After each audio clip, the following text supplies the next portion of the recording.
ஆதி, நீங்க காட்டுவாசிங்களோட சண்டை போட்டதுனால உங்களுக்கு நல்லா அடிபட்டு இருக்கு. நீங்க டாக்டர் கிட்ட போய் ஒரு இன்ஜெக்ஷன் போட்டுட்டு வந்திருக்கலாம்ல. என் தம்பியே ஒரு டாக்டர் தான், அவனுக்கு எதுக்கு இன்னொரு டாக்டர்? இல்ல அதெல்லாம் இருக்கட்டும்னா, அந்த டாக்டருக்கு உடம்புல ஒரு பிரச்சனை வந்தா அவரை இன்னொரு டாக்டரை பாக்குறதுல தப்பு இல்லல்ல. அவருக்கு உடம்புல எல்லாம் அடிபட்டு இருக்குன்னு. ஒன்னும் பிரச்சனை இல்லை சிஸ்டர். நான் ஃபர்ஸ்ட் எய்ட் கிட் கொண்டு வந்திருக்கேன். அண்ணி, இங்க ரூம்ல ஃபர்ஸ்ட் எய்ட் கிட் இருக்கு. அது கொஞ்சம் எடுத்துட்டு சரிங்க ஆதி தம்பி, இதோ எடுத்துட்டு வரேன்.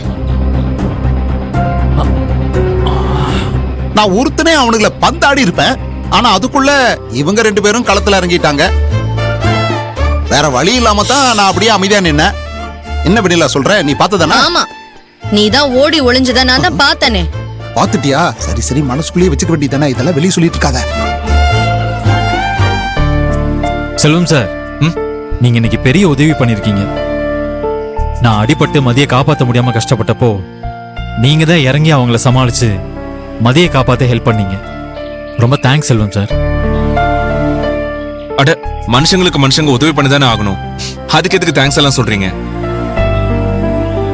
இல்ல சார், நீங்க மட்டும் ஹெல்ப் பண்ணாம இருந்திருந்தா மதிய காப்பாத்திருக்கவே முடியாது. உங்களுக்கு நாங்க எல்லாருமே கடமைப்பட்டிருக்கோம். உங்க நல்ல மனசை புரிஞ்சுக்காம நாங்க உங்ககிட்ட சண்டை போட்டுட்டோம். இப்ப அதை நினைச்சு பார்த்தா எங்களுக்கே கஷ்டமா இருக்கு. நீங்க உங்க குடும்பத்துல ஒருத்தரை காப்பாத்த போராடிக்கிட்டு இருந்தீங்க. அதுல நானும் இறங்கி உதவி செஞ்சேன், அவ்வளவுதான். எல்லாரும் முயற்சி செஞ்சதுனால தான் உங்களை காப்பாத்த முடிஞ்சது. ஏன் அந்த காட்டு மல்லி கூட மதிய காப்பாத்த போராடி இருக்கா? ஆமாங்க, அந்த பொண்ணு கடவுள் மாதிரி வந்து நமக்கு உதவி பண்ணிருக்கா. அவ சாதாரண பொண்ணு இல்ல, அவ கண்டிப்பா ஒரு அபூர்வமான பிறவிதான்.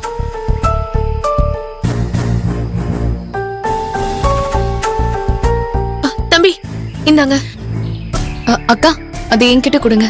மதிய ஆயின்மெண்ட் போட்டுட்டோம், நீயே பண்ணி விடு. ஏய், நீ இந்த மாதிரி ஹாஸ்பிடல்ல வர்க் பண்ணவ தானே, நீ ஆதிக்கு ஆயின்மெண்ட் போட்டு விடு. போட்டு விடலாம?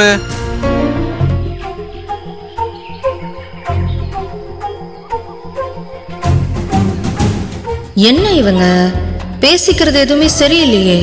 இவங்க உண்மையிலே இந்த டாக்டர் வைஃப் தானா? யாரும் எனக்கு ஆயின்மெண்ட் போட்டு விட வேண்டாம், நானே போட்டுக்கிறேன். சிஸ்டர், செல்வத்துக்கும் அடிபட்டு இருக்கு. முதல்ல அவருக்கு அடிப்பட்ட இடத்துல இந்த மருந்து அப்ளை பண்ணுங்க. இந்தாங்க, இங்க 2 பேருக்குமே இன்ஜெக்ஷன்லாம் தேவைப்படாது. இந்தாங்க.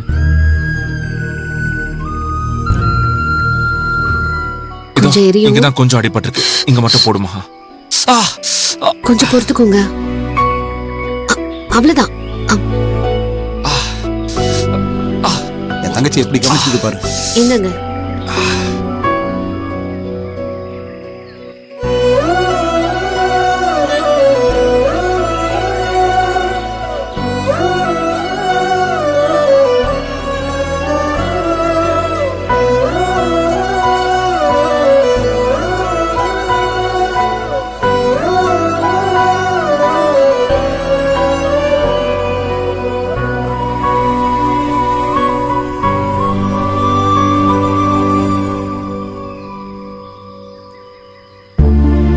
செல்வம், நீங்க ரூமுக்கு போய் ரெஸ்ட் எடுங்க.